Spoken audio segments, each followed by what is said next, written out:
Hey everybody, before we get into the Season 4 Part 1 recap of Stranger Things, if you need a Season 3 recap, I've got you covered. Just hit the tab in the upper right-hand corner. Season 4 actually doesn't start out in present day, or at least present day for Stranger Things. It starts out with a flashback to September 8th, 1979. Dr. Brenner heads to the Hawkins National Laboratories where he's got a slew of kids that he's kind of training. They all seem to have something different about them, and they're all numbered. He ends up taking a boy who's numbered 10 to go do some testings. And kind of like 11, this boy can figure out what someone is doing or where they are just by thinking really hard. He aces the first couple tests, which are just Dr. Brenner drawing pictures, and then Dr. Brenner steps it up a bit. He asks 10, I want you to find Dr. Ellis. And 10 starts thinking about it, and he's quickly able to locate Dr. Ellis. But then all of a sudden 10 says something's wrong, and his charts are spiking off the page. Then all of a sudden the alarm goes off, and Dr. Brenner gets up to see if everything's okay, and a man on the other side radios him that they've got a problem. He hears gunshots, and then 10 tells him that Dr. Ellis and 6 are dead. Dr. Brenner makes his way slowly over to the door, but the door ends up flying in and knocking him out. When Dr. Brenner finally awakes, he finds 6 dead. As he makes his way through the laboratory, he finds that not only is everybody dead, but they are mangled up. I mean, bones broken and limbs pointed where they shouldn't. There's only one person that seems to be alive in this laboratory, and that's when he sees a young number 11, who is covered in blood, has blood dripping down from her eyes and her nose, and seems real pissed off. We fast forward to March of 1986. The Byers family has moved to Lenora Hills, California, with everybody else staying in Hawkins, Indiana. Everybody continues to communicate through letter, and there are plans of them visiting each other during the upcoming spring break. The Byers kids, along with 11, had to start a new high school, which they've gotten used to. But since Jonathan's car is still broken, they have to get a ride every day from Jonathan's new friend, Argyle. While 11 tells Mike in a letter that things are going great, and she even thinks Will has a crush on a girl. Yeah, I have my doubts about that one. Things aren't really going great. Will and 11 are outsiders. I mean, they're complete nerds.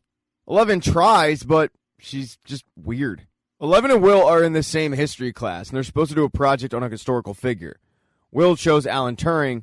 11 chose Hopper. When she gets up to do her presentation, she gets made fun of by the more popular girls, who coax their criticism by trying to get, quote, clarification on the project, but in reality, they're straight mocking her. And they don't realize they're mocking her dead dad. Either that or they just don't care. Her next class doesn't go much better. She gets an F.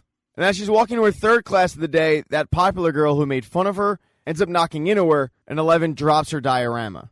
Everybody's laughing, they're making fun of her, and the popular kids start destroying her diorama. Now, 11's held it in for a while, but this is a breaking point for her. With everybody looking, she yells at the girl, Angela! And when she turns around, 11 tries to use her powers on her, but she doesn't have any powers anymore. And she just looks like a freak. With a crowd of kids staring at two students, a teacher comes, breaks it up, and quickly realizes what happened. Takes Angela to the principal's office, and that's probably not going to help 11's social status. Jonathan has other issues. He's waiting for an acceptance letter to the same college that Nancy already got accepted to. There were plans for them to hang out during spring break, but Nancy has to work, and Jonathan can't come to her because he's waiting for that acceptance letter. He also has to watch Will. Don't get it twisted, though. They are still very much in love. And then the final members of the Byers family is Joyce. She got a new job selling encyclopedias. She seems to like it. But one day she gets a suspicious package in the mail from Russia. This is 1986. We're 2 years removed from the movie Red Dawn. Russia is still a major threat, and especially with what happened in Hawkins, Joyce gets pretty freaked out. When she opens it up, though, all she finds is a Russian doll. She doesn't know what to do or who to call, so she ends up calling Murray, the investigative journalist. He asks her if she can take the clothes off of the doll, and she notices that the doll was broken but put back together. So he tells her, smash it, but do it far away, because if it's an explosive device, you're not going to want to be in the same room with it. So Joyce has to take it outside, hook up a paint can to a rope, and she smashes the crap out of it. What she finds was a note inside the broken doll that says, Hop is alive. He looks forward to date, and then I can't really see what else the letter says. But, yeah, Shockingly, he didn't die. Now, back in Hawkins, the community is still reeling over what happened. Most of the kids have minor problems, like Mike has his parents wanting him home at 9 o'clock. Dustin is failing Latin, but with the help of Susie, he ends up getting an A in it. And Lucas has a big basketball game coming up. There's also Steve and Robin. Steve continues to work at the video store. He's got the usual girl problems, but so does Robin. She's a crush on a girl named Vicky, and she just won't ask her out because she explains to Steve that when Steve asks a girl out and he gets no, his ego's a little hurt. If Robin asks the wrong girl out, she's now the town pariah, so she has to take this thing slowly. Steve, however, is convinced that Vicky is a lesbian, so to him, it's not really a big deal. To Robin, it's huge. But the person in the group who's probably taking what happened in Hawkins the hardest is Max. She's despondent, keeping to herself and keeping her headphones on her ears. She also broke up with Lucas and doesn't seem to want anything to do with anybody. The school day starts out with a pep rally for the basketball team, same basketball team that Lucas is on. They won a huge game in the state tournament, and now they're going to be playing for the state championship. The team captain gets up to make a speech. His name's Jason, and he's the prototypical teen show jock. He's a 30-year-old who's playing an 18-year-old that happens to be dating the most popular girl in school, who is also the head cheerleader. Her name is Chrissy. Jason's speech starts out about how in the last game when they were down by 10 points, they thought about all the people who died in Hawkins. And what did they die for? Well, they didn't die for the basketball team to come back losers, that's for sure. They died to bring home a state championship. And the game is that night. This is shocking to both Mike and Dustin, who have their Dungeons and Dragons club, the Hellfire Club's big Dungeons and Dragons campaign that night. Lucas is supposed to be a part of it, but now they're finding out that Lucas is a basketball game. Max has to explain to these nerds that it's called a tournament. You continue to play until there's one team left.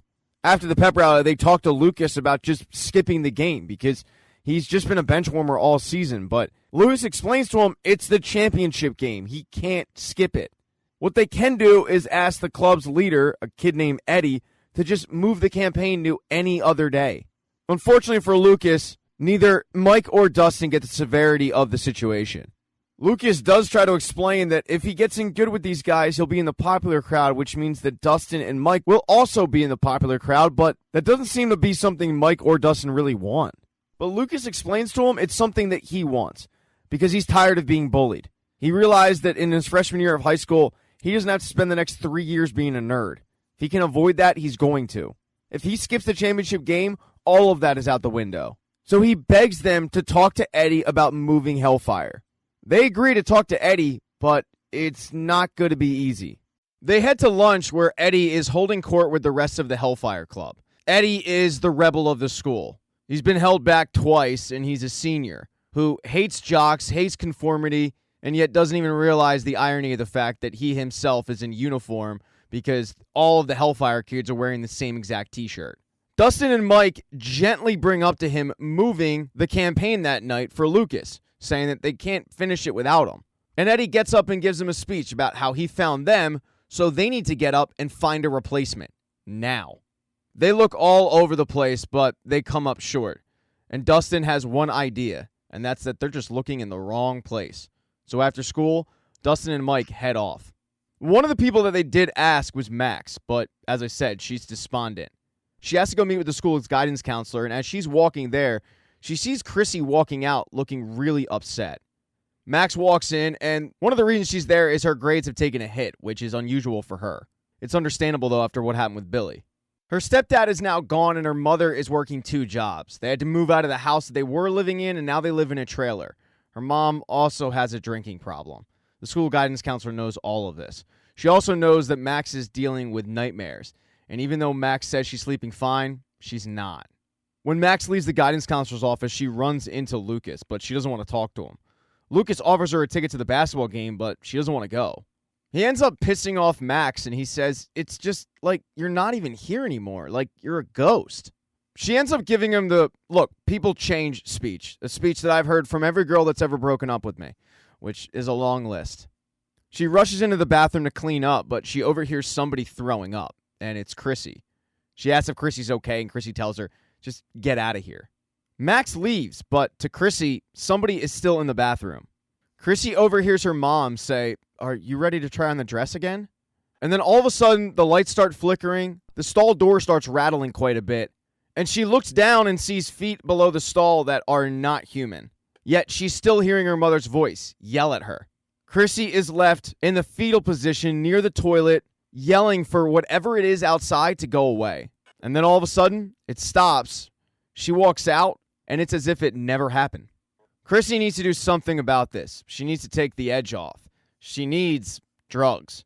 She goes to the one guy in school she knows can get it, and that's Eddie. They agree to do the deal in the woods. Chrissy's the first to arrive, and one of the trees she notices turns into a clock. When she gets closer, the clock has spiders pouring out of it. She's pretty freaked out, and then Eddie shows up. He scares the crap out of her, but when she looks back at that tree trunk, it's back to normal. Eddie gives her the price for the weed, but it's clear to him that she's on edge. He tells her, "We don't have to do this." And she asks him, "Do you ever feel like you're losing your mind?" And Eddie says, "Yeah, all the time. I mean, like, for example, right now, I'm selling drugs to Chrissy Cunningham, the queen of Hawkins High." He then starts joking around, making her laugh a little bit, and even goes as far as to invite her to one of his band's shows. Because in Hawkins, Indiana, girls really do like bad boys. But then they get down to the drug deal. He lowers the price, but she asks, "Do you have anything stronger?" And he does, but it's back at his place. So they agree that night, after the basketball game and after his Dungeons & Dragons campaign, they'll head over together and grab the Special K. That night, Chrissy goes to the basketball game to cheer on the basketball team. Robin is there, along with her bandmate Vicky. And Steve shows up with one of the many girls he wants to date / is dating. Lucas, by the way, is firmly planted on the bench. That is, until one of the players goes out and he's forced into the lineup. Hawkins is down by 1 point. The coach draws up a play, and Jason misses the shot. But Lucas grabs the rebound, puts up a prayer, and it goes in. Lucas's shot wins Hawkins their first championship in a while. But on the other side of the school, the Hellfire Club is also in a battle for their lives. Not literally, metaphorically. The replacement that Dustin came up with was Erica. At first, Eddie is completely dismissive, but Erica proves her worth. Just like the basketball game, it comes down to the final roll of the dice, and the group is able to win the campaign. As Lucas is exiting the basketball game with his team, celebrating, inviting him to parties, he sees the Hellfire Club exit as well, and they're just as excited. But Lucas feels a little empty inside because they did it without him. Max is at home, and she hears what happened on the radio. She then heads out in the living room and cleans up the beer cans as her mother is passed out on the couch. She goes outside to feed the dog, and that's when she notices her neighbor from across the street has shown up. It's Eddie, along with Chrissy, which is really, really bizarre to Max. Eddie and Chrissy head in, and Eddie starts looking around the house for the Special K. He has to go in the back of his room to find it, and he does, but when he comes out, Chrissy is a zombie. And that's because Chrissy is in the Upside Down. She is back at her house, running away from her mother, who is dead and possessed, running away from her father, and trying to avoid whatever it was that was in the bathroom. But she can't. This monster, which really just looks like a large human being without skin, corners Chrissy in the Upside Down and tells her, "Don't cry. It's time for your suffering." He then puts his hand on Chrissy in the Upside Down, and Chrissy in real life starts to levitate. When Eddie came out, he was very disturbed by what he saw, and he was trying to snap Chrissy out of it, but when Chrissy starts to levitate, he backs up. Chrissy then slams against the ceiling, and her body and bones start breaking. Just like the children from 1976, her limbs are pointed in the wrong direction, and Chrissy is dead. So Eddie's going to have a fun time explaining that one to the cops. And you find out in episode 2 that Eddie did not wait for the cops to show up. He got the hell out of there right away. Early in the morning, the police show up at the trailer park because when Eddie's uncle, who he lives with, arrived back from work, he saw Chrissy's mangled body, and he called the cops himself. The sirens wake up Max, and she heads outside, and she's one of the first people on the scene. And one of the things she's able to see before they tell her to get back in her trailer is Chrissy's uniform. So she knows that it's Chrissy who was murdered. It doesn't take long for this to hit the Hawkins news. And a lot of pressure is now going to be put on the new police chief, Chief Powell. Powell radios the crime scene in, but his conversation with his dispatcher appears to be overheard by some government officials. This is such a big deal that the police call in a lieutenant colonel from the Army to fly in and see the body. But that part is not divulged on the news. The police don't release Chrissy's name right away. because they do have some key suspects that they want to question. One of those people is Jason. Jason, along with the rest of the basketball team, spent the night in the Hawkins party house. It's an abandoned old restaurant that everybody uses to kind of go and drink. The kids first see the news on the TV like everybody else, but then the cops show up because after that big shot, the cops knew exactly where Jason was going to be. They start asking Jason the normal questions, where he was the previous night, who he was with, what he was doing, and if he was with Chrissy. Jason says, "No, I wasn't. I mean, I saw her after the basketball game, but she said she was going home to change, and we never met up." Jason starts to get really concerned that the teenager who was murdered was Chrissy, but the cops won't give him a definitive answer. They ask about her relationship with Eddie, and Jason says she didn't have one, and she definitely didn't have a drug problem. Jason eventually figures out the line of questioning is because Chrissy was the murdered teen. And the fact that it was Eddie who did it, or at least who he thinks did it, sets him off in a rage. He storms out of the building into the middle of the woods and just lets out a scream. When he's able to compose himself, he goes back in the house where his teammates are waiting for him, and he fills them in on everything. He's convinced that Eddie being in the Hellfire Club has something to do with it, because at that point, everybody in the country thinks Dungeons & Dragons is for devil worshippers who become possessed, can't decide between reality and fantasy. Lucas sticks up for the Hellfire Club, saying that's not what it is at all. It's not some killing cult, it's just a board game.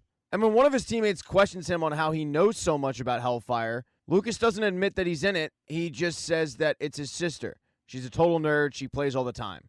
With the heat off of Lucas, Jason tells the group that they need to go and find Eddie, but they're not the only people that are looking for him. Obviously the police, but so are Max, Dustin, Steve, and Robin. Max couldn't keep what she knew to herself, and she also didn't want to tell the cops because she's not 100% convinced that Eddie did it. Right before Eddie peeled out of the trailer park, the TV stopped working and the lights stopped flickering. Because of what she knows about Hawkins, Indiana, it just struck her as weird. So she headed over to Dustin's place to let him know on what she saw.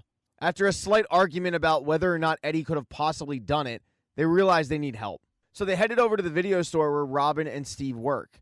They were kind of just biding their time giving each other relationship advice when Dustin and Max storm in and say that they're setting up shop there. And it's not the best time because it's Saturday. It's the video store's biggest day. But after Max fills them in on what's going on, they quickly get on board. Through the video store's database, they write down all of Eddie's friends and start cold calling to try to find out where Eddie is, but no one's seen him. Max then gets one lead. Eddie buys his drugs from a guy named Reefer Rick, but Reefer Rick is kind of a legend. Nobody actually knows his last name or who he is. But that's when Robin realizes maybe they don't need his last name. She looks up all the Ricks in the database, and there are 12 of them, and she's able to narrow down who Reefer Rick probably is by movie rental history. The guy who's renting Fast Times at Ridgemont High and all of the Cheech and Chongs, probably Reefer Rick. So they get his address and head over there and knock on the door, but no one's there. Even as Dustin's screaming, "Eddie, it's me, I just want to talk," no one seems to be home. They notice, though, that there's a garage not too far away. They go to check that out, and no one seems to be in there either. But it's clear that somebody was there not too long ago. Steve starts poking around a tarp that's in a boat, and all of a sudden Eddie pops out with a weapon pointed at Steve's throat. Dustin has to talk him down and explain that the cops aren't there. It's him and his friends. Eddie knows Robin after all. She's in the band, and Steve is also there to help.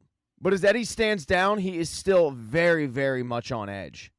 He tells them the story, but he's convinced they're not going to believe him. And Dustin says, well, what I'm about to tell you might be difficult to believe. There's another world underneath Hawkins. Sometimes that world bleeds into ours, and the things that bleed into our world are worse than ghosts. These monsters from this other world, we thought they were gone before, but they've also come back before. That is exactly why we needed to find you. Because if they're back again, we need to know. They start asking him, did you see anything? Dark particles, smoke, something? And Eddie says, no, there was nothing you could see or touch. Eddie starts describing more in detail what Chrissy was going through. He says it was like she was in a trance.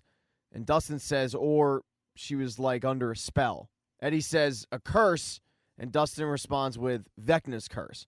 Vecna was the monster that they destroyed in their latest Dungeons & Dragons campaign. He was tough to destroy in the campaign, and he's going to be even tougher to destroy in real life. Vecna is an undead creature of great power. He's a dark wizard who's able to cast spells. Not exactly something you want to see on spring break. Two people in Hawkins that aren't looking for Eddie, they're just looking for the heart of the story, are Nancy and her editor, Fred. They see the report on the news and they want to get to the bottom of it because it has to do with one of their classmates. On the drive over, Fred is hitting on Nancy pretty hard, trying to poison the well with her and Jonathan because Jonathan didn't come out and visit her on spring break. Doesn't really seem to be working, though. When they get to the trailer park, the police stop them and let them know that they can't go in. But Nancy tells the cop that she's there to check in on one of her friends, Max. The cop looks in the car and asks Fred, "Do I know you?" And Fred nervously says, "I don't think so." But the cop gets closer and says, "Yeah.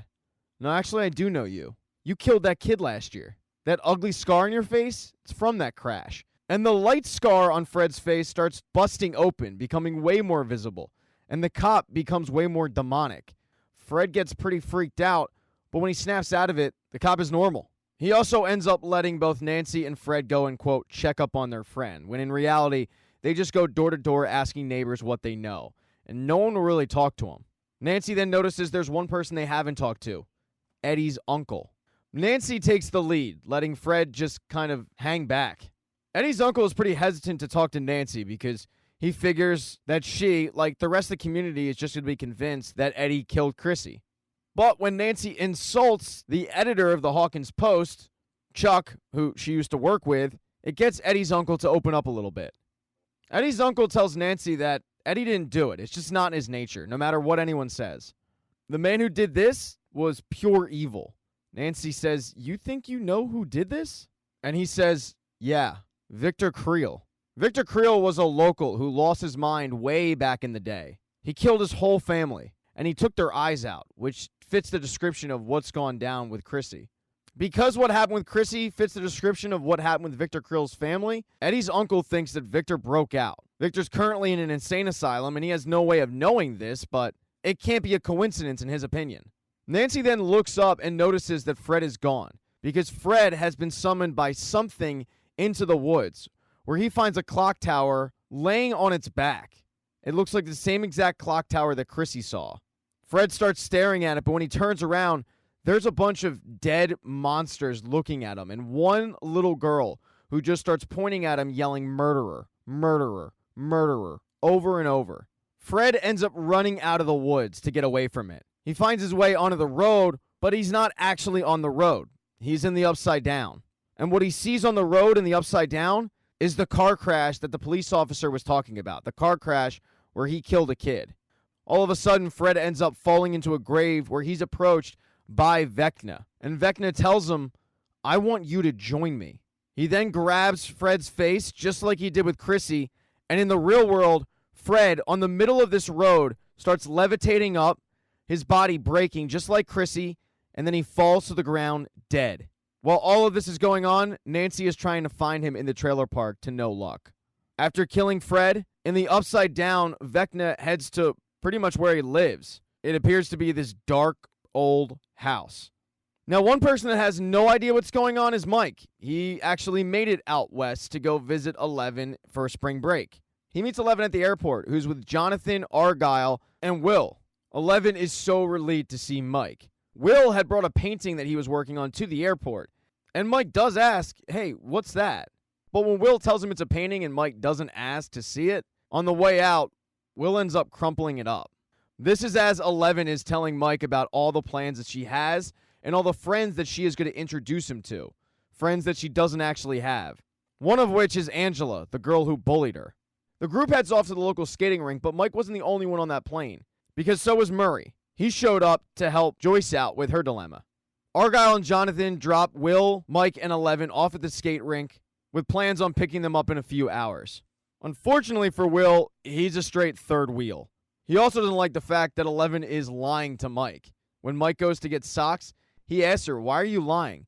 You told him that you come here all the time when you don't. You told him that you have friends when you don't." And before she can even give an answer, Mike gets back. At first, things for Mike and 11 are going great. They're having fun. But things take a turn pretty quickly when, as they're eating in the skate rink, Angela and her group of friends approach them. They first ask 11 who Mike is, and when Mike says, "Oh, it's nice to meet some of Jane's friends," because she's going by Jane now, Angela doesn't correct him, just grabbing 11 and dragging her onto the skate floor. When that happens, Will gets super, super nervous, and he has to come clean to Mike that everything that she told him was basically a lie. Things are not going well for her. And that's when you see Angela leave 11 in the middle of the skate floor as the DJ makes an announcement that the next song is dedicated to Jane, the local snitch. Angela and a group of friends start circling 11, pointing, laughing at her, and 11 is getting super uncomfortable, super embarrassed, and just a mess.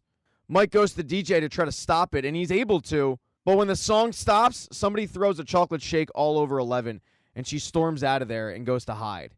Mike and Will start looking all over for her, but they can't find her because 11 is hiding out in a staff closet. And with tensions high, Will decides that now would be a good time to bring up to Mike that he's been a pretty crappy friend. Ever since the move, the two really haven't talked, even though they used to be best friends. Yet, Mike has written Elle hundreds of letters. The fact is, Will just feels neglected. But Mike puts it back on Will and saying, you could have reached out more. As those two were arguing about their friendship, from the staff closet, 11 notices that Angela is laughing with her friends about what they did to her, and she wants revenge. She's willing to give Angela a chance, though. She storms out of the staff closet and yells, I want you to say sorry to me, and I want you to tell my boyfriend that it was just a joke, that we are friends. And Angela says, or what? You gonna hurt us with your mean stare again? I'm really sorry you can't cry to a teacher today, or you can't cry to your dad, because he's dead. And then she walks off, and that is the final straw for 11. She grabs a skate, storms up to Angela, and hits her square in the face with it. Angela is split open right between the eyes pretty good. She's definitely going to have a scar. And that gets the attention of the entire skating rink. Mike and Will are appalled, and 11's a little bit surprised about what she does. But she also gets flashbacks to what happened back in 1976. Because Mike says the same thing that Dr. Brenner said. What have you done? And 11 just went from being the town freak to now a dangerous freak. As far as Joyce is concerned, though, her kid is off at the skate rink having fun with his friends. Murray arrives at their place, and he starts going over the letter that she got. And Joyce is convinced that it's real because Hopper said the name Edzo, which is the place that they were supposed to have a date. He thinks that's a subliminal message. In the letter, there was a phone number that was attached to it, and it's definitely Russian. Luckily for Joyce, Murray brought some equipment that they can attach so that a normal person won't be able to trace the call. Somebody working with the KGB, though, they might. So she's going to have to keep this conversation short. She calls the phone number, and somebody on the other line does answer, and it's Edzo. Enzo tells her that he can get her friend back. He needs $40,000. She's going to have to bring it to a place called Yuri's Fish and Fly in Nome, Alaska in 2 days. Joyce asks to speak to Hopper, but Enzo tells her that's not going to be possible. Your friend is stuck. But if you give me the money, I'll get him unstuck. You've got to trust me on this. And Joyce finds it hard to trust this guy because she doesn't know who it is. And while she also wants to believe that Hopper is alive because, after all, she never saw a body, this is kind of shady. Enzo hangs up the phone call because he was getting pressured on the outside by a woman who wanted to use the phone. Murray and Joyce had taped the phone call, so they start playing it back. And just to get some clues on anything, Murray is able to decipher what the woman on the outside was yelling. She calls Enzo a slur for a cop, but Murray's able to realize that she was calling him that slur because he's probably a guard, like a prison guard. Hopper's stuck because he's in prison. That's all that Joyce needs. She grabs her purse and tells Murray, I'm going to the bank, and then I'm going to Alaska to get Hopper back.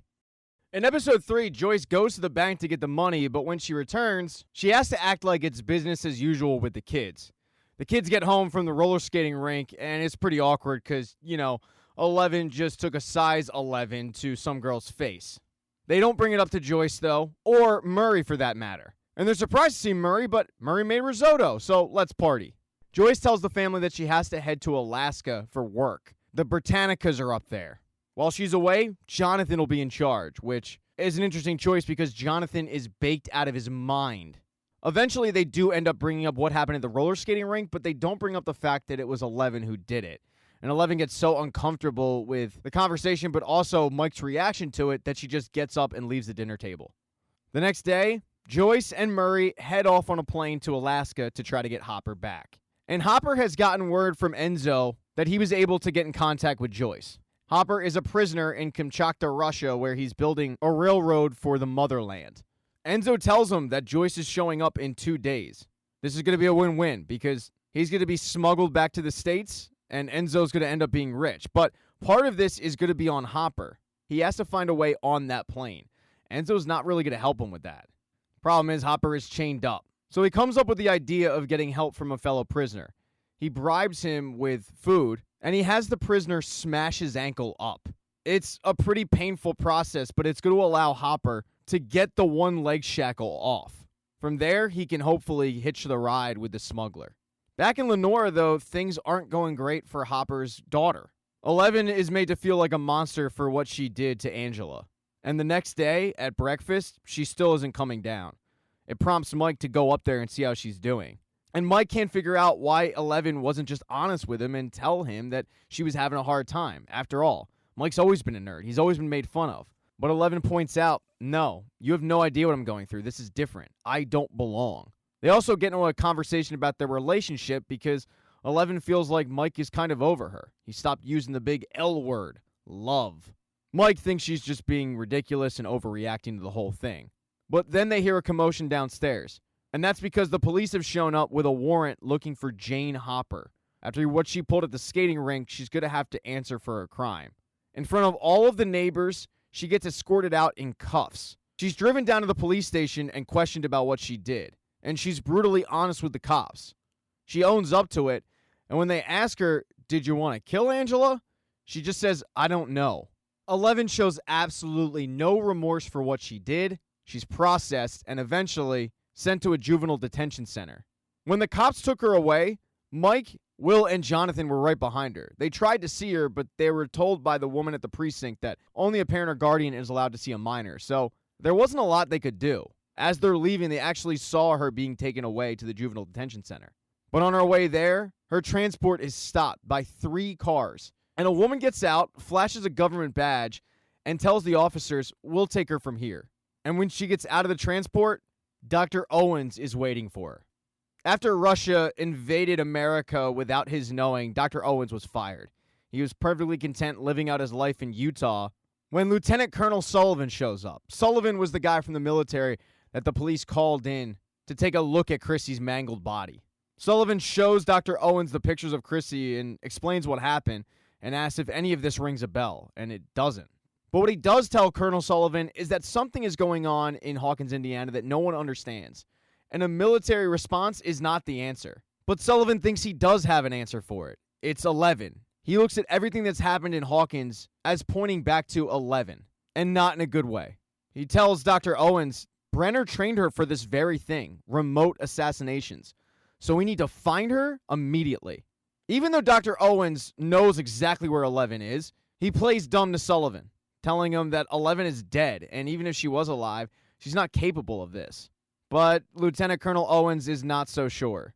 He's heard whispers that 11 is actually alive, and that maybe Dr. Owens might know where she is. Dr. Owens puts on a great acting performance, acting outraged that he was even accused of this. So with Dr. Owens not playing ball, Sullivan has a bunch of his men raid the Owens household and take any kind of computer or files they have because he's on a mission to find 11. Owens realized that he needed to get to her first. With 11 safely in his custody, he takes her to a diner to get some food but explains what's going on. Her main concern is what happened at the roller skating rink, but Owens tells her, we'll get rid of that. That has nothing to do with why I'm here. Now, Hawkins is in danger. Whatever you've dealt with before, it just continues to come back stronger. And there's a war that's going to come to Hawkins. Hawkins needs you. And I know that's not fair to you, but I wouldn't be here if I thought there'd be any other way of doing this. He also explains that there are others out there who believe that she is the problem, but Owens doesn't. He believes she's the cure. She reminds Owens that she no longer has powers, and that's when he says, what if there was a way that we could get your powers back, and you'd be even stronger? With her friends in Hawkins in danger, she agrees to help. As Dr. Owens and 11 head off to Hawkins, Indiana, he sends the government types to go pick up Will, Mike, and Jonathan. But back in Hawkins, people are still on the lookout for Eddie. That includes Jason and the rest of the basketball team. Lucas comes out and sees the basketball team gearing up with weapons, and Jason gives him an out, saying, look, man, if you're not up for this, it's okay. You'll still be one of us. But Lucas tells him, no, I'm good. Let's go find him. And they head off. The first place they stop is a garage where members of Hellfire practice their band. They're very surprised to see Lucas, but Lucas has to play dumb, acting like the only reason why he knows them is because of his sister. Even though Jason originally told Lucas that they only want to talk, and they're not killers like Eddie, they decide to choose violence anyway when the members of the Hellfire tell Jason that they don't know where Eddie is. They throw the nerds down and threaten to break their hand, and eventually one of them reveals that Dustin was looking for Eddie, and maybe Dustin found him, so go check there. So Jason, Lucas, and the rest of the basketball team head off to try to find Lucas's old friend. Eddie, by the way, is still camped out at Reefer Rick's place. Max, Dustin, Robin, and Steve stop by and let him know that the good news is nobody knows that he's wanted for murder. The bad news is the cops are, in fact, convinced that he's the one who did it. What they have to do is kill Vecna and just prove his innocence, which is not going to be easy to do. They then hear police sirens, but luckily for them, it's not coming for them. It's going to investigate Fred, whose body is still on the road and was recently found by the police. Dustin and the gang follow the sirens to see what's going on, and that's when they see Nancy answering questions to the police. They're able to get her attention, and they head off back to the trailer park to tell each what the other knows about what's going on. What they can't figure out, though, is why Vecna is doing what he's doing.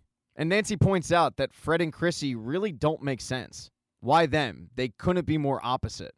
Nancy lets him know that Fred was acting weird, like he was on edge and upset. And Max points out that Chrissy was upset, but it was back at school. She was crying. That's when Robin mentions how usually when you're hunted by a serial killer, the serial killer makes himself known. Maybe they saw Vecna and they were kind of traumatized by it. Steve tells him that it's weird that they never mentioned this.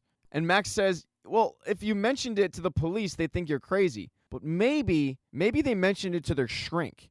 I did see Chrissy leaving the guidance counselor's office. So they go to try to get some answers from the guidance counselor, but Nancy starts walking away, and Steve right away says, where are you going? And Nancy says, I'm just going to go check on a hunch. I don't want to waste your time. But Steve gets very concerned that she's going off alone with this Vecna monster on the loose. The problem is, Steve is the only one of that group with a license, so he has to stay with Dustin and Max. Robin heads off with Nancy. And the two head off to the library to try to look up everything they can on the Victor Creel situation. Although Robin is driving Nancy nuts. But they start combing through all the archives, just trying to find any hint of anything. Meanwhile, Max, Steve, and Dustin head to the guidance counselor's house. Max is able to get in by asking if she can talk. And at first she starts talking about her own situation and why she's seeing the guidance counselor. But then she moves into what happened with Chrissy. The guidance counselor doesn't want to give up any information because it's just a confidential matter. And even goes so far as to tell Max, would you like it if I told a student about what we talk about? And Max shoots back, yeah, if I was dead and it could help catch the murderer, I probably would. But the guidance counselor elects to have the police handle that matter. Max isn't willing to do that, though. She has to use the bathroom and snakes the woman's keys to her office. She rushes out of the house, and her, Steve, and Dustin head over to the school to try to find out anything they can on Chrissy. As they're heading over there, though, they get radioed by Lucas. Lucas has been completely out of the loop, so Dustin has to fill him in on the fact that they found Eddie and where he's at. Because of the basketball team, Lucas is convinced that Eddie killed Chrissy, and it leads to Dustin and Lucas going back and forth on why Eddie is innocent. Until finally Max grabs the radio and says, Lucas, you know nothing. Meet us at the school, we'll explain later. Lucas explains, though, that he can't because something bad's about to go down, and he has to hop off the radio because he is seen by the basketball team. The basketball team is still on the hunt for Dustin and Eddie, but Lucas decides to do his part, telling them that he found a clue on where Eddie is, and he leads Jason and his group to Hopper's cabin. Of course, Eddie isn't there, and while Jason is searching around for him in the dark, Lucas runs out of there. At this point, Robin and Nancy continue to look over news articles, but they aren't finding anything. And Nancy's ready to give up because Robin is just pissing her off. But Robin realizes that it might be because Nancy thinks that Robin and Steve are a thing. It's something that even Dustin noticed, how protective Steve was of Nancy. Robin has to assure Nancy that they aren't a thing, their relationship is completely platonic, and that she really didn't think Nancy would care because her and Jonathan are still a thing. Nancy, of course, tells her that it doesn't matter to her at all, but it clearly does. They start looking for more news footage, and that's when they find news for the Weekly Watcher. It's basically the equivalent of the National Enquirer, just crazy stories. But it's a place that they should look because They're looking for a story about monsters. And sure enough, Robin is able to find a story about Victor Creel, who claimed that an ancient demon killed his family. The family moved into this gorgeous house, but Victor thought the house was possessed. He tried to get an exorcism, but it didn't catch, and that just pissed off the demon even more. The demon then murdered his family and removed the eyes. Victor believed he was spared as a punishment, and that's when they realized that this is the most likely explanation. This story is crazy, and Victor was declared mentally insane because of it. And sure enough, in the Upside Down, that is exactly where Vecna lives. He sits there, searching for his next victim, planting the seed until he eventually kills them. And by the way, one of his victims looks like it's going to be one of Lucas's basketball teammates. But it also might be another familiar face. As the girls leave the library, Robin radios Dustin to let him know on what they found. He then lets them know that they need to head to the school immediately because the group broke in. Max is able to get into the guidance counselor's office, but to her surprise, she not only finds Chrissy's file, she finds Fred's as well. She had no idea Fred was also seeing the guidance counselor, and when she opens up the file, they have matching symptoms. Headaches, nosebleeds, trauma, nightmares. But the problem is, those symptoms also match what Max is going through. And that's when Max suddenly hears Vecna's voice.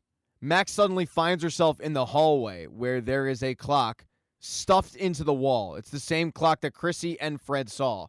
And then she hears Vecna's voice from behind her say her name. In episode 4, when Max snaps out of it, she tells the group exactly what's going on. And the scary part is that Chrissy and Fred started experiencing symptoms about 7 days ago. She started experiencing them about 5 days ago. So she might have a day or two to live. They then hear something outside, and Steve goes to investigate it, holding a lamp with plans to smash whoever it is. But it ends up being Lucas. Lucas tells the group about what's going on with Jason, but as Dustin puts it, yeah, that's cool, man. We've got bigger problems than Jason. Nancy, Dustin, Robin, Steve, Lucas, and Max all slept at the Wheeler household.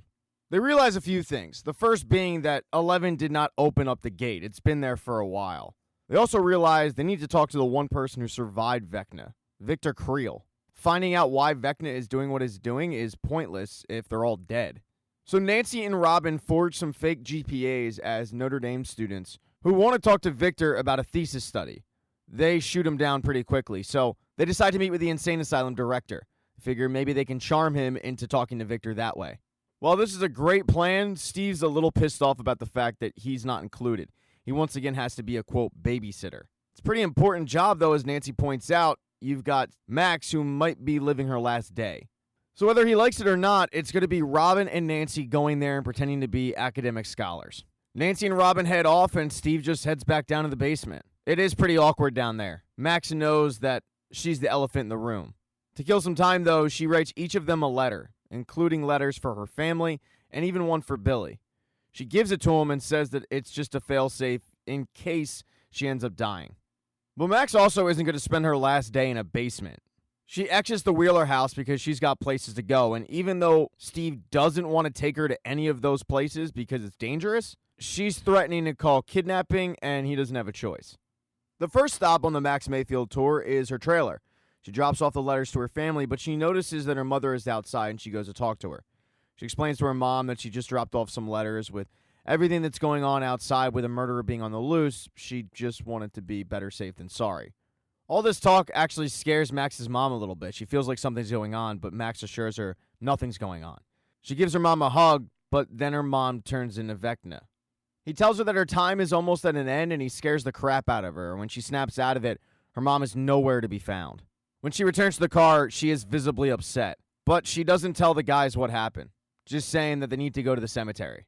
When they arrive, she starts to walk off to Billy's headstone, but Lucas stops her and says, "I know something happened back there with your mother. Was it Vecna?"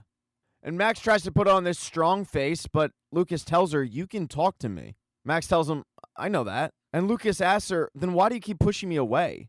Like, I don't need a letter. I don't want a letter. I just want you to talk to me. We're your friends. We're right here." But even though Lucas wants her to talk to him, she doesn't. She tells him to go back to the car. It won't be long. While Max heads off to go find Billy's headstone, Robin and Nancy have arrived at the asylum. Their act does work. It takes a little bit of convincing, though. Mainly an inspired speech by Robin about how She's never been taken seriously in the field because she was a woman, and she wanted to get in the field because of the Victor Creel story. She wanted to meet her inspiration. The head of the asylum reluctantly agrees to let the girls meet with Victor for a little bit. On the way over to Victor's cell, he's showing them the grounds. They have an outdoor area that, theoretically, most of the inmates could try to escape from, but as he tells them, they never do. They like it here. They also have an indoor area with a bunch of record players and old 45s because research shows that music can help get to those hard-to-reach places of the brain. All of those places, though, are pretty nice looking. Where Victor Creel is not. He is in the basement, in a cell, secluded. With just Nancy, Robin, and Victor there, Nancy tells Victor that they believe his story. Because whatever killed his family, they think it's back, and they need his help. When Victor actually comes in the light, though, you see that his eyes are sewn shut. And being in an insane asylum for all those years has really taken its toll on him. But the story he tells them is about 14 years after he left World War II, him and his family got this gorgeous house, and it was perfect. They had 1 month of peace in that house before his son, Henry, started thinking that something was wrong with it. At first, it was minor things like dead animals, and the police would blame it on like a lone fox or a wolf. But these weren't just dead animals, they were mutilated. Next, his wife would start seeing things like a ton of spiders crawl out of the bathtub, only later to find nothing there at all. As Victor tells the girls, whatever it was seemed to take pleasure in tormenting them. And it wasn't long before Victor started seeing things himself. He became convinced that this demon was hiding and nesting somewhere in the shadows of the home. Then one night, as the family's eating dinner, the radio turns on by itself. And then, out of nowhere, Victor's wife's body goes straight up and lands into the ceiling, just like Chrissy's. Victor's wife was the first to die, and when it happened, Victor tried to get the children out, but he couldn't. He was seemingly locked in the house, and when he finally got the door open, he wasn't in Hawkins. He was back in a nightmare from the war. He was convinced the demon was taunting him, and it was only a matter of time before he died just like his wife. But then he heard another voice. As he puts it, it was the voice of an angel. He followed that voice and was able to snap out of this dreamlike state, but what he found was really a nightmare, because the demon had taken both of his children, killing his daughter and then putting his son Henry into a coma. A week later, he died. They locked up Victor, and he tried to join his family by stabbing both of his eyes out, but that didn't work. They just threw him in the insane asylum. Nancy asks him, "Who is this angel that you followed?" And Victor just starts humming a song. They're not able to ask him any more questions because the head of the asylum shows back up and knows that they're faking it. The jig is up. He tells them that he's going to escort them to his office where they'll wait there for the cops. As the girls are walking over to the office, they start talking about what Victor said, this angel. And they realize that the song he was humming was a song from Ella Fitzgerald, whose voice was like an angel. Then they remember what the director said about how music can reach parts of the brain that normal people can't. So maybe the song helped him get out. The girls need to get this information to Max ASAP, and they're not about to wait around for the cops. So they just take off running to the car, and they're able to beat the guards and get the hell out of there. But as soon as they get in the car, they get radioed by Dustin because they have a massive problem. Max found Billy's grave, and she apologizes for everything that happened between the two, thanking him for the sacrifice that he made. But then she's visited by Vecna. The guys were waiting at the car, but they figured that it was just taking too long. And when they went to go check on her, her eyes were rolled into the back of her head, and they knew they had a problem. And they certainly do. Max is in the Upside Down yelling for her friends as she tries to avoid Vecna at all costs. At first, she's in the graveyard of the Upside Down, surrounded by red smoke. But the more she goes deeper into the cemetery, she comes across a house that seems to be blown up. Vecna asks her, "What are you doing in here?" Suddenly, she makes one wrong step, and she steps on a spider egg, and a bunch of baby spiders pour out of it, and there's a bunch of spider eggs around. She backs up away from the spiders, and she notices that Chrissy's body is entangled in a tree, and so is Fred's. All the while, Vecna is telling her to come back to him. And then suddenly, Vecna makes an appearance, asking her if she wants to join Chrissy and Fred. She goes to run away, but Vecna is able to get one of his vines to grab her ankle and pull her back in. She's then tied up to a tree, just like Chrissy and Fred. At this point, though, Robin and Nancy have let the guys know about the music, so they've been able to locate Max's favorite song, pop it in her cassette player, and put headphones on her. So in the Upside Down, she can hear Kate Bush. And when that happens, you can see a little opening back to the real world. Vecna isn't concerned, though. He tells Max, they can't help you. There's a reason you hide from them. You belong here, with me. Then Vecna gets ready to touch Max's face. And in the real world, Max starts levitating up. With her life about to end, she starts thinking about all the good times she had with her friends, and mainly Lucas. And for whatever reason, the vines let go. Max is able to grab Vecna's throat and pull at it, injuring him. She takes off running towards the opening, and Vecna starts dropping things out of the sky to try to stop her. But none of it works. Max is able to get out, her body dropping to the ground, and she's fully alive. Now, none of her friends in Lenora know anything about this. Will, Mike, and Jonathan are sitting in Jonathan's living room as this woman from the government tells them about what happened to 11. They're very hesitant to trust these people, but as she puts it, 11 trusted us, so you should too. She then hands Mike a letter that 11 wrote Mike, and Mike goes upstairs to read it alone, and it just says, Dear Mike, I've gone to become a superhero again. From L. With that message, they agree to let the government types hang around. They're not under house arrest, but they're basically under house arrest. They have two guys in suits with guns who are, quote, keeping them safe.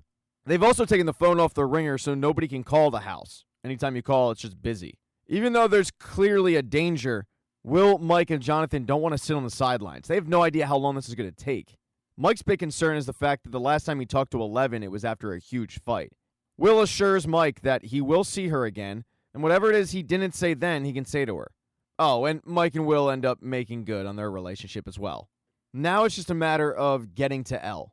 They know Elle is going to Hawkins, so they just got to meet her there. That's not going to be easy, though. They don't have a car and they don't have money, so Jonathan's idea is getting Argyle.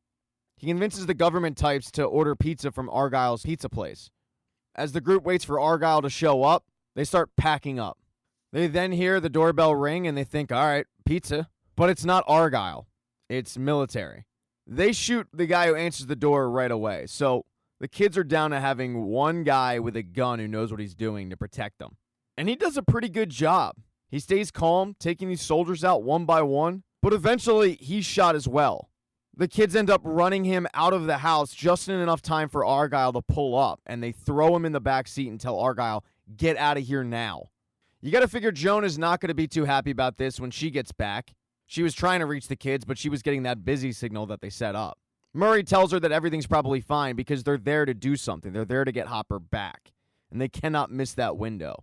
They head on over to Yuri's fishing fly, and they meet up with him, and he seems like a fun guy. They hand him the money, and Yuri starts counting it up, and sure enough, it's $40K, just like they agreed upon. But before Yuri wastes the gas, he wants to make sure that Hopper is still alive. And Hopper is very much alive, and he was able to escape. It took a lot, but he was able to create a distraction by blowing up a shed, hopping on a snowmobile, and locating the stash house where Yuri puts all the goods that he smuggles in. So Hopper's just chilling in the stash house, waiting for Yuri to arrive. But Yuri isn't coming. When Yuri told Joyce and Murray that he was calling up to make sure Hopper is still alive, in reality what he was doing was calling up Enzo to tell him that he's changed the deal. He's going to keep the money, and he's going to get even more money for turning Murray and Joyce into the KGB, and then he's going to get a third payday by turning in Enzo. Enzo gets arrested, the stash house gets busted in by the KGB, Hopper's taken back to prison, and Joyce and Murray are drugged and tied up. In episode 5, Joyce begs and pleads with Yuri, telling him that she has a family, but Yuri doesn't care. He's got his own family, and with cashing in everything, including Joyce and Murray, Yuri is going to be sitting rich. So as they're tied up, Joyce and Murray are forced to fly to Russia. But during the plane, Joyce realizes that Yuri can't hear them. He's also smuggling jars of peanut butter. So he's definitely not going to hear it if some of those jars fall and break, creating shards of glass they can use to break out. Murray's a little hesitant, but Joyce convinces him that this is a smart move because, after all, Murray takes karate, even if it is against 10-year-olds.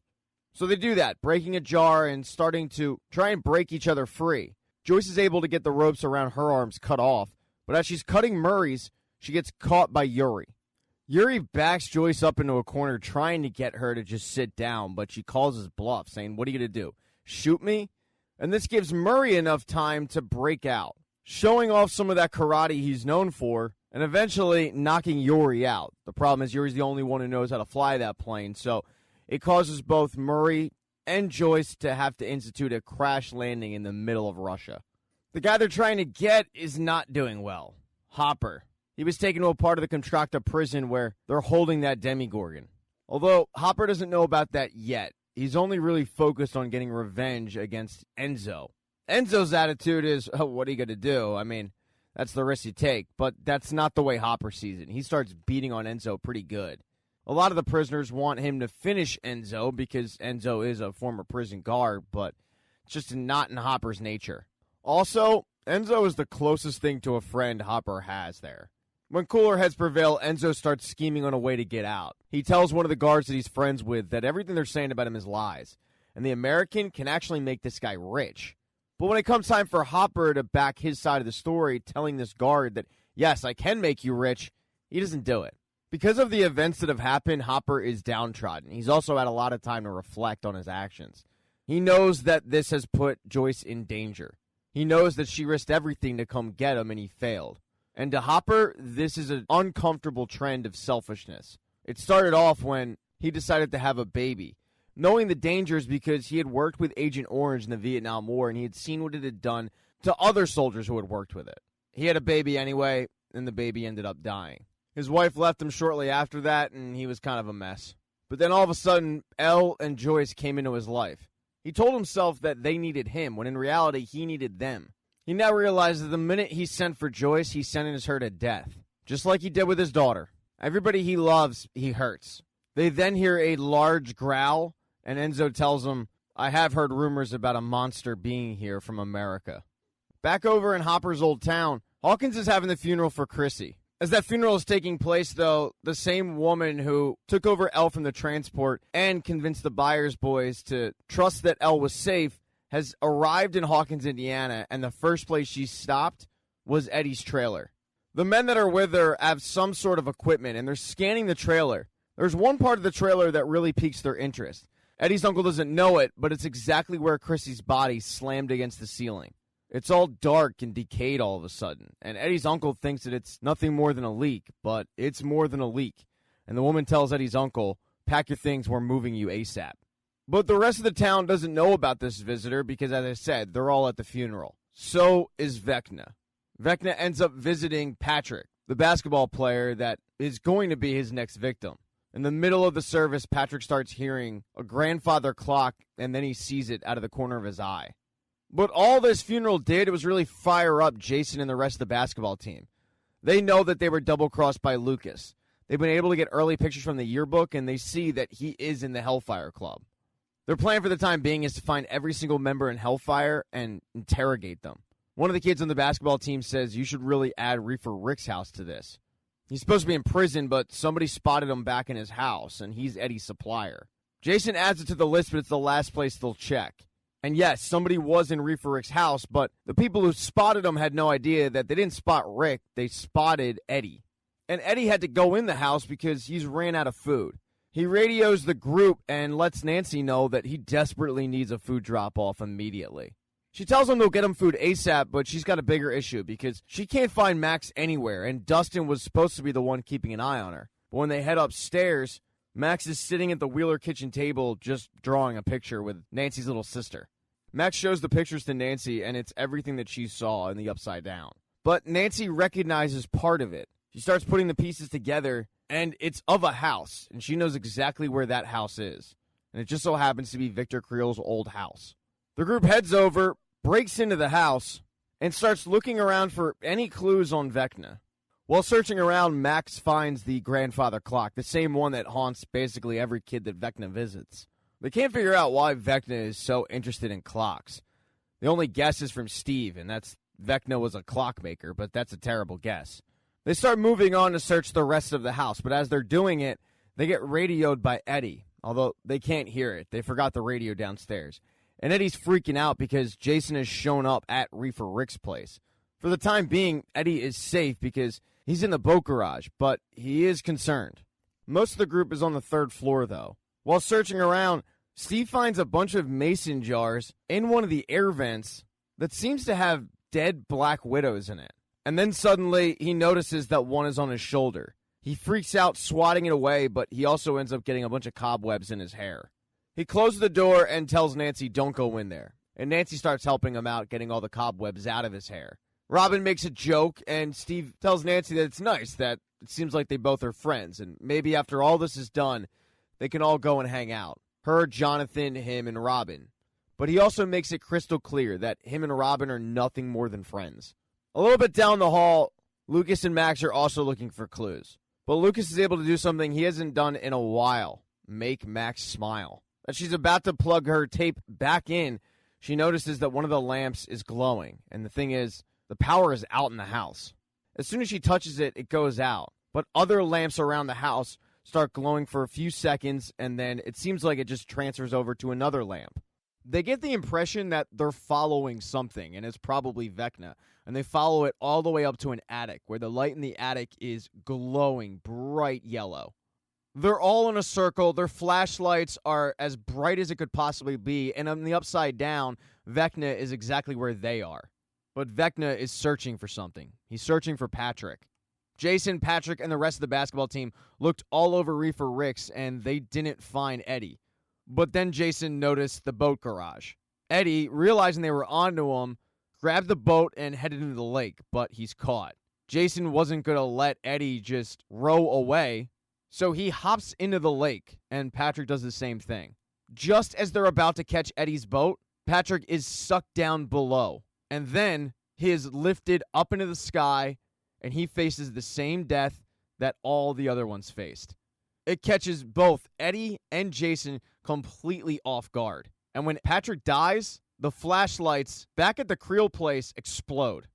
Now, over in Lenora, Mike and the Byers are trying to get this government official to a hospital immediately because he's leaking a lot of blood. The agent knows, though, that he's on his last leg, and he tells the boys, you need to warn Owens. The girl is in danger. You need to find Nina. He then pulls out a pen and tells the boys, this is the number. But before he can write a number down, he dies. The boys end up driving him to a dirt lot with a bunch of abandoned cars that Jonathan and Argyle usually use as a golfing range. Mike and the Byers are taking it pretty well. They're kind of used to this sort of thing. Argyle is not, and Jonathan has to calm him down.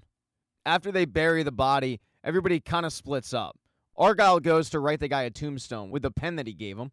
Jonathan is looking at a map, and Mike and Will are just talking about the predicament that they found themselves in and the unlucky situation, because if the guy had just lived one more second, he might have been able to give him the phone number. Now, they might never find Elle again. Mike starts regretting all of his actions that led him to this point. He tells Will, I should have explained myself, because then maybe 11 would have taken me with her and things would be different.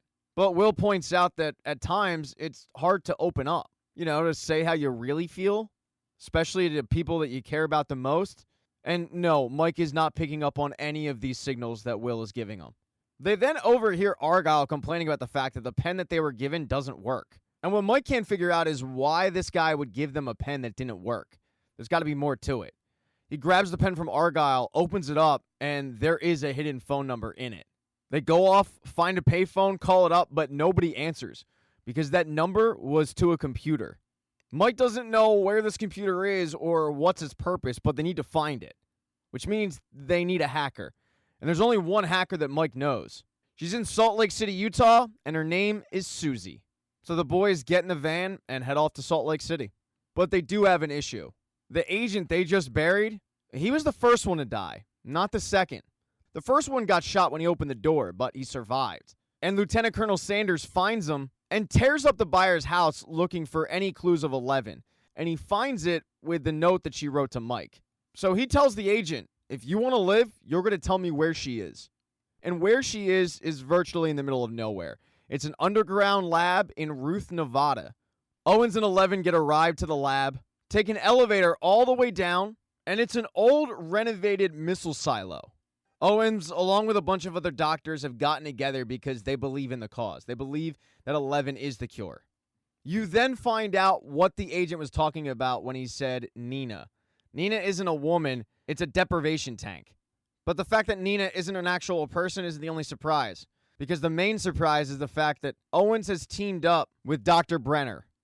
And when 11 sees Brenner, she takes off running. But she's quickly caught, sedated, and thrown into that deprivation tank. While she's in there, Brenner and Owens can see exactly what she's seeing. And what she's seeing is memories from when she was a child back in the Hawkins lab. She's basically in a continuous loop where she's going to relearn her powers. At first, she doesn't want to play ball. She looks right at a security camera and yells, "Stop this, let me out." And then she notices that in the mirror, she's a child. Through an intercom system, Brenner explains to her that through this system, she's going to relearn her powers. 11 wants no parts of Brenner's experimentation, but she doesn't have a choice. She can't leave. She doesn't realize that she's in a dreamlike state. To her, everything she's experiencing is real. One of the experiments that they do to try to get her powers back is trying to light a light bulb and have it spin around. 11 completely fails at this. She's frustrated, but then she looks down at her hand and it's covered in blood, and she gets really concerned. She then can hear some screaming in the background, and when she follows it, she sees a bunch of bodies. She has no idea how this happened, and she's freaking out a little bit. Owens demands that they pull her out, but Brenner is hesitant to do so. They do end up pulling her out, though. But when she gets out of that tank, she smashes Brenner in the face with a defibrillator and takes off running, trying to escape. She's once again grabbed by a bunch of military types, but this time, when she screams, they fly backwards because some of her powers have returned. Brenner slowly walks up to her and 11 yells, "Stay away," and throws her hand out. And that's when she finds out not all of her powers have returned. 11 tells him, "I don't understand." And Brenner says, "But I do." She realizes if she wants to get her powers back, she's got to trust him. So she holds his hand and walks right back into the lab. In episode 6, 11's training continues, but they don't have a lot of time because Lieutenant Colonel Sanders is torturing the lone agent who is left behind about the whereabouts for 11. His big concern is the fact that 11 has gone rogue, and Dr. Owens is protecting her with hopes of selling her to the Soviets. For the time being, though, the agent is keeping his mouth shut. And that's good because, as Dr. Brenner puts it, they're teaching 11 to get her powers back much like a doctor would teach a stroke victim to walk again. That doesn't happen overnight. He then takes her into a vault and shows her a bunch of videotapes and tells her that everything that happened in his lab, good or bad, was videotaped. She's going to use these videotapes to regain the power. She asks him, "If this all happened, then why don't I remember?" And he tells her, "You don't want to. It's a defense mechanism that we have in our brain. Our brain doesn't want to remember bad memories, so it blocks them out." She then brings up the fact that her hand was covered in blood, and he tells her that was another memory, invading from your subconscious. The fact is, you have demons. That's why we must progress carefully. She heads into the deprivation tank and continues to try to go through her training again. One such exercise is playing Plinko, but directing the chip on what slot to fall into. She can't do it. She's getting frustrated. Her determination catches the eye of an orderly, and he tells her, "You remind me of somebody. It's somebody I knew really well. It was one." 11 is shocked because she was always told by Dr. Brenner that one never existed. He tells her that sometimes Dr. Brenner lies. And when she asks him, "Where is one?" he says, "We'll save that story for another day. It doesn't have a happy ending. But he was a lot like you. He was struggling, and then one day it just all clicked. He was able to get his power from a memory in his past, something that made him sad but also angry." He then asks 11, "Do you maybe have a memory like that?" And she has tons. Right before they get interrupted by Dr. Brenner, who's walking in to address all the kids, the orderly tells her, "These people here are not what you think." Dr. Brenner then starts an exercise with the kids where they're standing in a circle, and through their mind power, they're going to try to push the other out of it. 11 is thought of as the weakest one, but she's going to go up against 2, who is thought of as the strongest one. 2 has dismantled just about everybody he's faced so far, but when it comes to 11, she embarrasses him, and she uses the technique that the orderly talked about, using a memory from her past that angered her. The defeat of 2 comes to the surprise of all of the kids, and 2 has a lot of supporters. So 11 is not the most popular kid right now. Because she won, she gets some time alone in the Rainbow Room for an extra hour. But she hears a noise in the distance and decides to follow it. And through a window, she sees that orderly who helped her is being tortured. And Dr. Brenner is watching all of it. She gets scared and heads back into the Rainbow Room, but she's not alone this time. It's 2 and a bunch of his friends. They're out looking for revenge on 11. And using their powers, they throw her around the room. Right before he leaves, 2 tells 11, if you let Papa know that we did this, we will kill you. She's upset, distraught, heads over, sees herself in the mirror, but the memory of what she did in 1976 starts invading her subconscious once again. It forces her vitals to spike in the real world, and Brenner and Owens have to pull her out again. But when she gets brought out of the deprivation tank, she tells Brenner, I know what happened. I know I killed them all, didn't I? As 11 is having this epiphany, her boyfriend is trying to get to her immediately. But Mike, the Byers boys, and Argyle do make that pit stop in Utah. They arrive at Susie's place the next day, and when they knock on the door, it's not like they expected. Susie's a pretty big holy roller, but the house mirrors more of a Neverland kind of vibe. Kids just running around doing whatever they want with no real adult supervision. They start walking around and asking every kid if they know where Susie is, but none of them seem to. They finally, though, run into what's supposed to be the adult supervision. It's Susie's older sister, Eden. And when Argyle sees Eden, he is immediately in love. But the rest of the group just wants to know where Susie is, and Eden points them in the right direction.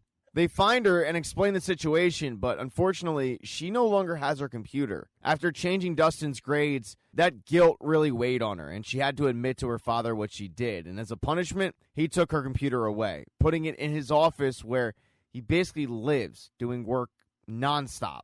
He doesn't leave. But then she gets an idea on how she can use the computer without her father finding out. She's going to need the help of her brothers and sisters, though. Her one brother has a propensity to pull the circuit breaker, zapping the entire house of power.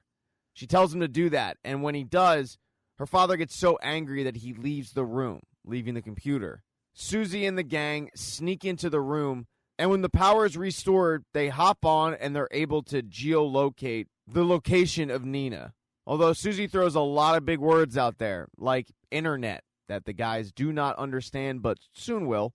They now know they need to head to Nevada.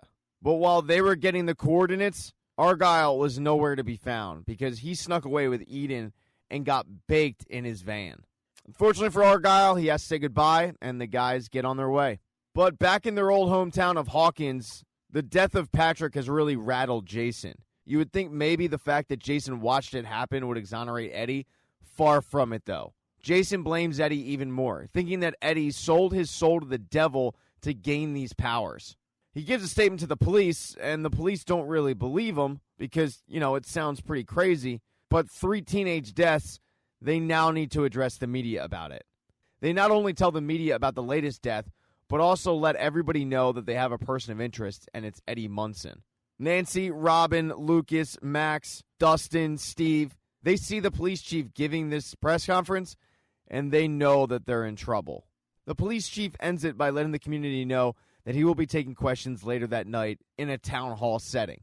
Eddie wasn't about to go back to Reefer Rick's, so he headed to a place called Skull Rock that's not too far away, and he radios Dustin and the crew of its whereabouts.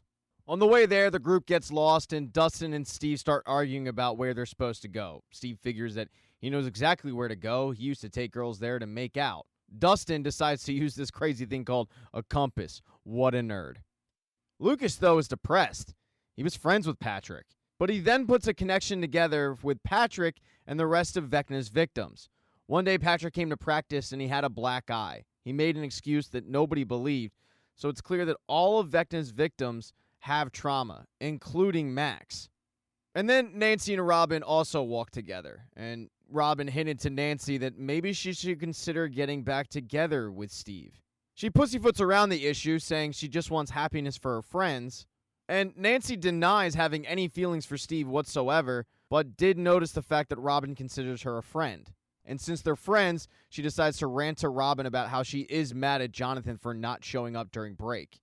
They then come across Skull Rock, and Eddie pops out. And this is the first time that Dustin is seeing Eddie since everything that's happened, so he gives him a giant hug. They then start talking about what they're going to do about Vecna. It's going to be a lot harder without 11. And that's when Dustin has an unbelievable discovery. He was wrong about where Skull Rock was because his compass wasn't working right. Because what can affect a compass is an electromagnetic field, like a gate. He realizes that Vecna is opening up gates all over Hawkins. Every time he murders somebody, he opens up a small gate. If they can get in that gate, they have a way to get to Vecna. They don't have any other better ideas, so they decide to start following the compass. They do have a big issue, though. That town hall meeting kicks off, and people want answers, and they want to know where Eddie is. While the police chief is trying to get order, Jason and the rest of the members of the basketball team storm in and give their theory on Eddie, saying that he's been taken over by the devil because of this cult that he's in called Hellfire. He stirs up enough fear in the community that now you've got just about everybody looking out for not only Eddie, but all the members of Hellfire, including Dustin and Lucas, which is horrifying to their parents. This is a big problem for the police. They don't want vigilante justice. So the police want to find Eddie and the rest of the group before Jason and the basketball team and the rest of the community do. They do have a lead. They end up finding the station wagon that they were riding in near Skull Rock. So the police head over there to see if they can find any hints on where Eddie is. And Eddie and the rest of the gang have found their way back to the lake.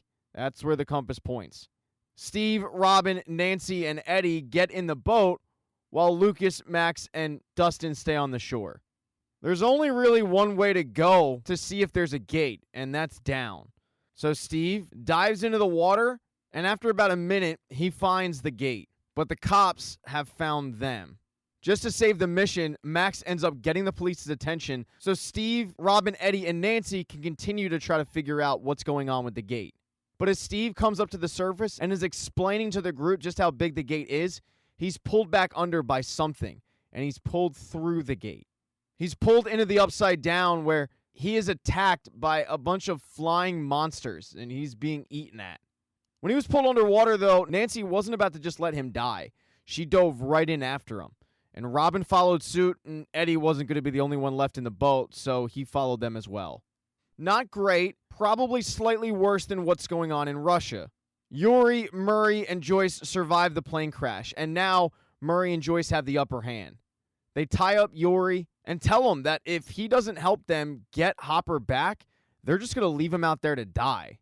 Yuri ends up reluctantly agreeing and telling them that they need to stop off at the warehouse where he stashes supplies first. If they hurry, they can reach the prison by nightfall. And they need to hurry, because that day, Hopper, Enzo, and the rest of the prisoners are taken outside, and they think they're going to be attacked by that monster, but they're surprised to be escorted into another room where there is a feast. Hopper is reluctant to eat anything, and one of the prisoners starts saying that they're feeding them because they want them to be strong to fight this monster. And Hopper just laughs and says, "You guys have no idea what you're talking about." They want to give this monster, which we call a demigorgon, a challenge. That is us. So they're having us eat the nutrients that they want the demigorgon to get. And the fact that Hopper is so serious about this, saying that he's seen one and he's fought one and how dangerous it is, scares all of the prisoners. But along with Enzo, he comes up with a plan. When they get out of the feast, him and Enzo fake like they're in an argument and start fighting. The guards jump in, and Hopper attacks one of them. The Russian guards are able to put Hopper in his place, beating him up pretty good and throwing him back in his cell, where they let him know that soon he's going to die. Enzo asks Hopper, was that even worth it? And Hopper pulls out a lighter that was used by the guard who he attacked. He says, yeah, it was worth it, because there's one thing that can kill a demigorgon, and it's fire. Hopper now has a lighter and gasoline and a plan. And in the Season 4 Part 1 finale, Joyce and Murray weren't going to trust Yuri after the stunt he pulled. So after getting the stash house and finding out where the jail is, they tie Yuri up, sticking a rag in his mouth so he can't talk, and Murray pretends to be Yuri. Murray drives up to the front using his Russian and Yuri's passport and tells the guard that he's there to see the warden. He's got a very special delivery for him. All the while, the real Yuri is in the back freaking out. But Murray is able to fake his way into the prison. And as he's getting in, Hopper and Enzo are getting ready for battle. They start talking about their kids. Enzo has a son and Hopper has Elle, and how the last time each of them talked to their children, the conversation didn't go so well. They'd really like to get back to them. But they also know that if they are to get back to them, it's like 1,000,000 to 1 shot, because this isn't going to be easy. A short while later, Murray meets the warden, and he's believable enough. As the warden is looking over Joyce, Joyce yells, "What have you done with Hopper, you commie pig?" And Murray tells him, yeah, I'm a little curious too. What happened to the other American? So the warden decides to go show him. And they've arrived just in the nick of time. Hopper, Enzo, and the rest of the prisoners are being explained the rules of this fight. When they hear the horn, they can go and grab any weapon they'd like. The horn then goes off and the prisoners run to grab a weapon. The warden turns to Murray and says, I enjoy this part. It's when they still actually think they have hope. But Joyce, having no idea what they're about to face, is no longer wanting to put this up to chance. Neither does Murray, for that matter. Right before the Demogorgon pops out, Murray pulls out a gun, putting it at the warden and telling him, if you so much as move an inch, I'll kill you. Whatever twisted game this is, you're going to stop it, and you're going to free our friend. But the warden says, no, you're going to have to kill me. The reality is your friend is already dead. And it's true, things are looking really grim for Hopper. The Demogorgon has still yet to pop out, but Hopper is desperately trying to light a spear with a rag around it that's drenched in alcohol, although the lighter isn't working. Everybody then sees the Demogorgon pop out, and it starts tearing people up, to the horror of Joyce. When Murray sees the Demogorgon, he tells the warden, have your men shoot it. But the warden says, if I give that order, I'll be shot tomorrow and I'll die a traitor. That ain't gonna happen. So with the action going on down below, Murray takes the warden into the control room at gunpoint to try to make some moves. Luckily for Hopper, he's been able to light the torch, keeping the Demogorgon at bay. But it gets down to just him and Enzo. Enzo trying like hell to open up a door, with Hopper's flame quickly losing its power. Over in the control room, Murray tells the guard that if you don't open the door, I'm going to shoot your warden. And while the soldier is scared, he says, I can't do that. If I open that door, that monster gets out, and I'm sentencing everybody in here to certain death. With the constant barrage of no's that he's getting, Murray decides to pistol whip the warden and whip out some of that karate and knock everybody in the room out. Now him and Joyce just need to figure out which button opens which door, and they're running out of time. So Joyce decides to hit every one of the buttons, and it works. Slowly, one of the doors starts to open up. Hopper and Enzo back up into it, but as they're trying to close it, the Demogorgon starts to reopen it. With just a little bit of flame left, Hopper, in order to back the Demogorgon up, throws the spear right in its face, injuring it, and the door closes. Another door opens up, and it's Joyce. Joyce and Hopper give each other a giant hug. But Joyce wasn't the only person to show up in the nick of time, because as Steve is being eaten by some monsters in the Upside Down, Nancy, Robin, and Eddie show up to save his ass. He's injured from the bites, but it's not mortal. Robin is worried about rabies, while the rest of the group is worried about how to get home, because the gate that they came through is being protected by other monsters who just showed up. The group heads to Skull Rock, patches Steve up, and then start to try to formulate a plan on how to get back to the real Hawkins. They're going to need weapons. Robin says the police station will have guns and maybe grenades, but Nancy says we don't have to go all the way to the police station because I have guns in my room, which comes to the huge surprise to Eddie. And with no other option and noises coming from the distance that nobody wants to really go near, they head off to the Wheeler household in the Upside Down. As they're walking over, it gives Eddie and Steve a little bit of time to chat. Steve thanks Eddie for coming and saving him. And Eddie says that it was awesome the way that he just took that bite from that monster bat. He also reveals to Steve that he's always been kind of jealous of him, the famous Steve Harrington. He just seems so perfect. And even Dustin, a nerd, just idolizes him. But then he actually got to know him a little bit, and he realizes why everybody likes Steve. He also admits, though, that Nancy, not thinking twice about jumping into the lake to go after Steve, and Robin following suit, he didn't want to wuss out and be the only one. That had a part in it. And Eddie, like Robin, has noticed that there still is something between Steve and Nancy. So his suggestion to Steve is, go get her back. Because the fact that she jumped in that lake after him is a sign of something. They then come across the Wheeler household, head in, but when she goes to grab the gun from where she was hiding it, it's not there. And then she starts noticing that everything in this upside-down house is a little bit different. Things that she'd given away years ago are back. She decides to check her diary, and it is marked the day before Will went missing. It's as if by going through the upside down, they'd gone back in time. They then hear Steve yelling Dustin's name, and they go downstairs, and he's yelling Dustin's name because he can faintly hear Dustin. Dustin, Max, and Lucas had to head back and give the police an explanation on why they were at the lake, and the explanation they give isn't a good one. Hey, we just really wanted to go for a swim. When they're able to get a little bit of alone time as the police talk to their parents, they're forced to fill Erica in on exactly what is going on. Through explaining the situation to Erica, Dustin once again has an epiphany. Why did the gate even open? I mean, there's only 2 gates that have opened. One was because of L, the other was because of the communists. Now you've got Vecna opening up gates. Small gates, but gates nonetheless. So Dustin's theory is that Vecna is making a powerful psychic connection with his victims. And when they die, a small gate opens up. He's doing that for the Mind Flayer. It'll help the Mind Flayer take over the world. As Dustin puts it, if the Demigorgon was just a foot soldier, then Vecna is a 5-star general, and he needs to be stopped. This conversation, though, can be heard faintly in the Upside Down. They realize that they're going to need to get Dustin's attention, just like Will did with the lights. Steve then looks up at the chandelier, and it is glowing, ever so faintly. There's like these dust particles that Nancy starts playing with, and in the real world, the lights do start acting up, but Dustin, Erica, and Lucas don't even notice. Nancy and the gang don't give up, though. They start using the dust to create an SOS signal that eventually Erica notices and Dustin deciphers. The only logical explanation is that Nancy, Steve, Robin, and Eddie went through the water gate, which is what they call the gate down in the lake. That explains why they were having trouble getting a hold of them. So using a light bright in the real world, they hook it up, hoping to communicate with the Upside Down. And it works. They're able to let Dustin, Lucas, and Erica know that they're currently stuck in the Upside Down. They can't get out because the gate that they went through is guarded. So Dustin yells to them to go to another murder site. Eddie's trailer is the closest one, so that's where they head. As they sneak out of the house, they grab Max, who is just busy listening to the same Kate Bush song, and have her tag along.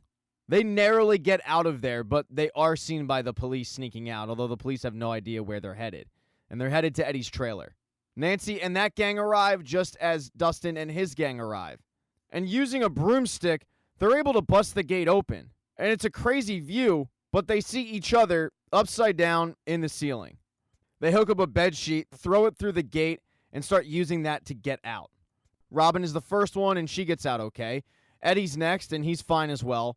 But when Nancy goes through, she doesn't get to the real world. She's put into a pool because Nancy is going to be Vecna's next victim, and the trauma she suffered was with Barb. In the Upside Down, Nancy is in like a catatonic state, eyes rolled in the back of her head, just like the rest of Vecna's victims. The whole time, Steve trying to snap her out of it, but he can't. And if 11 is going to help, she better hurry. Lieutenant Colonel Sanders continued to torture the lone survivor from the Byers house shooting, and all that torture has taken its toll. He gives up the location of 11, but does make Sanders promise he's not going to hurt her. 11's training has actually taken a step backwards since her discovery that she had murdered all those people. It's frustrating, not only to 11, but also to Dr. Owens, who knows that they're pressed for time. He stresses to Brenner that they need to speed it up, so Brenner does, grabbing a videotape of the day that all those people died. He pops it in, and they go back to that day in 1976. After the beating that she took, 11 is dealing with concussion-like symptoms. So Brenner went and questioned all of the kids about how it happened. He knows that somebody did it to her. She didn't just do it to herself. Even though 11 didn't rat him out, Brenner figures out that it was number 2. Dr. Brenner puts an electromagnetic collar around 2's neck and starts zapping him. It ends up putting 2 in the infirmary, and all of 2's little cronies now have their eyes set on 11. The orderly that she's befriended comes up to her and asks her if she wants a better challenge, like playing chess. He doesn't actually want to play chess, though. He wants to talk to her. His actions the other day were too obvious, and it got him beat up pretty good. So they're going to have to be super secretive with their conversation. He tells her that once 2's released, he and the others are going to attempt to kill her. And the most surprising thing is the fact that Dr. Brenner wants it to happen. All of it was actually orchestrated by Dr. Brenner, letting them out, turning off the security cameras, even torturing 2. The orderly tells her he's moving them like pieces on a chessboard, driving them to do what he wants, kill her. And he's doing it because she frightens him. Deep down, Brenner knows that she's more powerful than all the others. And he also knows that he can't control her. So he wants to help her try to escape that day. He says to 11, "You have to do exactly as I say." Then, under the table, he sneaks her a key card. Later on in the day, when Brenner came to grab 10 to go through the testing, that's when 11 started to make her move, telling another orderly that she wasn't feeling good and she had to go to the infirmary. In reality, she just did that to get out of the rainbow room. She sneaks away from that orderly, uses the key card, and meets the orderly who's helping her in the boiler room.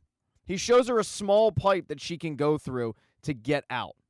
She notices, though, that he's a little too big for the pipe, and then he tells her, "I'm not going with you. You have to understand, this place is a prison, and everybody here is a prisoner. Not just you or the rest of the kids, but everybody here, including me."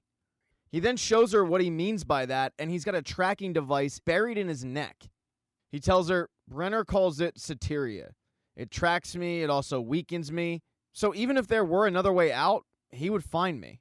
Since all this person has done is try to help 11, she decides to repay the favor, using her powers to rip out that tracking device. But before they can get out, they're caught by guards. They take off running, and eventually they're cornered by a few military types in a hallway. The military types demand that they stand down, but the orderly says, "No, we're not." And then he uses his powers to quickly kill him. Because that orderly isn't just any orderly. He's number 1. He takes 11 to a closet and tells her, "Wait here, don't move, I'm going to find a way out." But as 11 is waiting, she starts hearing a siren go off and she gets curious. When she leaves the closet, she sees that all these people are dead. She is horrified. And then she gets to the rainbow room where one is killing his last victim. 11 starts crying and is scared, and he can't figure out why after everything they did to her. He realizes, though, that she's just scared, and he tells her, "I was once scared too. I know what it's like to be different and alone." Because like her, he didn't fit in with the other kids. Something was wrong with him. His parents figured that maybe a fresh start and a change of scenery would help, so they moved to Hawkins, Indiana. But in the new house, he found a nest of black widows. He says most people would be scared of black widows, but not me. I related to them. Just like me, they're solitary creatures. They bring balance to the ecosystem. But the human world was disrupting this harmony. The human world was poisoning this structure. And the human structure was a deeply unnatural one. He realized with his powers, he could make his own rules. He could be a predator, but for good, restoring the balance. He started practicing on animals outside of his house. But he quickly realized he could do more than he possibly imagined. He grew to detest his parents because they, like everybody else, presented themselves as one thing, but deep down they hid secrets. Secrets like the war. So he decided to show them who they really were. He would just sit there and laugh at his dad, who believed the house was haunted. But it was his mother who seemed to know that it was him. She ended up calling an expert doctor about the situation, and the doctor suggested that he be locked up to get fixed. He couldn't let that happen, so he killed her. But at that point, he was still a child. He didn't know his limits, and he ended up passing out and slipping into a coma. When he woke up, he found himself placed in the care of that doctor that his mother called, and that doctor was Dr. Brenner. Brenner quickly realized that he couldn't control him, so he decided to start a program to create more. If you haven't figured it out by now, the orderly is grown-up Henry Creel, Victor Creel's son. 11 can't believe this story. She feels like Henry tricked her, and he takes offense to it, saying, "No, I saved you." He starts pitching her the idea of teaming up together, because together they could help reshape the world. But 11 just says, no, and uses her power to throw him back. Henry, though, is more powerful. He returns the favor, throwing 11 back, but also toying with her like a cat toys with a mouse. He lifts her up to kill her in the same way that he kills everybody, but with 11's bones breaking, she goes in the deep recesses of her brain to the memory of her being born. She then screams and Henry flies backwards. And using her power, she completely disintegrates Henry, opening up a gate in the process and sending Henry to the Upside Down, where he becomes Vecna. But 11 isn't the only person to get the backstory of Henry, because when Nancy went to the Upside Down, Vecna decided to show her as well. And that is the end of Season 4, Part 1 of Stranger Things. Thank you so much for getting this part of the recap. Please consider subscribing to the channel and subscribing to my Patreon. The link is in the description. Hit thumbs up if you liked it. Smash that thumbs down button if you thought it sucked. Give me your theories on Part 2. But just know, if I don't get back to you in the comment section, it's pretty rare that I check it because usually the comment section is the cesspool. I usually just check the super comments. But even if I don't get back to you, just know that I really do appreciate you checking this out.